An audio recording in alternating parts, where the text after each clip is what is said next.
Hello everyone, welcome to 360 on History. Please subscribe to the YouTube channel 360 on History and join us on social media. I'm sorry I've not been able to release a podcast for about 6 weeks or so. Things have been a little busy, but we are back in action and you can expect 2 podcasts a month from now on. Conventional wisdom regarding the evolution of medicine is that when agricultural societies emerged around 10,000 years ago during the Neolithic Revolution, previously unknown health problems also emerged.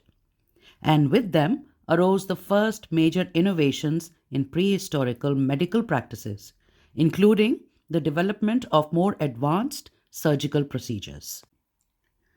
The oldest known incidence of a surgical operation is thought to have been performed on a 7,000-year-old European Neolithic farmer whose skeletal remains were found in Bouthiers-Boulogne, France. His left forearm had been surgically removed and then partially healed. If this indeed had been a surgical amputation, it would have required extensive and comprehensive knowledge of the human anatomy in addition to technical skill. However, the discovery of a human skeleton from 31,000 years ago, found in Indonesian Borneo, has potentially upended this theory. The skeleton's lower left leg is not only missing, it seems to have been surgically removed. According to a new study published in Nature, quote, the remains were intentionally buried in Liang Tibu Cave, which is located in East Kalimantan, Indonesian Borneo, in a limestone karst area that contains some of the world's earliest dated rock art, unquote.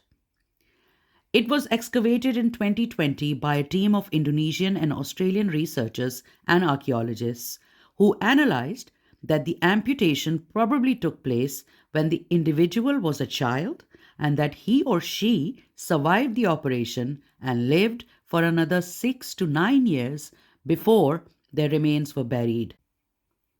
This unexpectedly early evidence of a successful limb amputation suggests that at least some modern human foraging groups in tropical Asia had developed sophisticated medical knowledge and skills long before the Neolithic farming transition, says the study.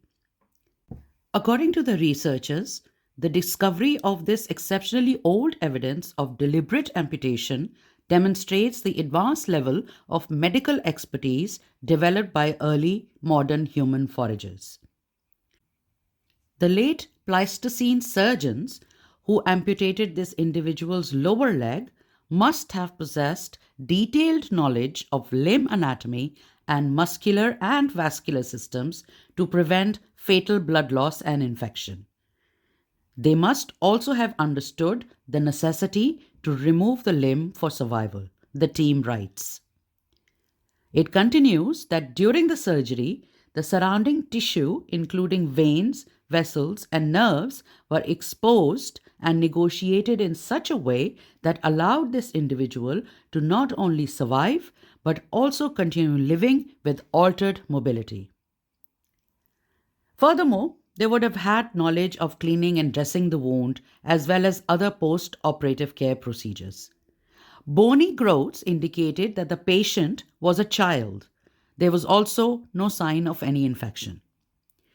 Before this analysis, it was generally thought that complex surgeries were beyond the abilities of foraging societies, and if they did occur, they were confined to only fingers, or for ceremonial purposes and as punishment. The skeleton's age was estimated by measuring radiation preserved in the tooth enamel, which were then matched with the results of radiocarbon dating of the burial sediment. The researchers cannot confirm whether this demonstrated that the foragers had advanced medical proficiency. Quote, notably, it remains unknown whether this operation was a rare and isolated event in the Pleistocene history of this region, or if this particular foraging society had achieved an unusually high degree of proficiency in this area. On the other hand, we cannot exclude the possibility that human colonization of the ancient rainforests of Borneo both prompted and facilitated early advances in medical technology that were unique to this region.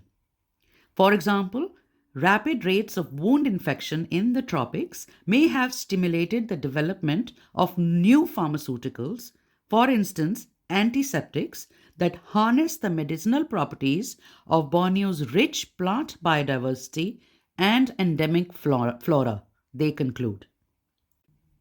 This new analysis of ancient surgeries is certainly a very interesting read, and this whole study can be found in the journal Nature. I will put the complete name and source in the show notes. Thank you for joining me on 360 on History. See you again next time.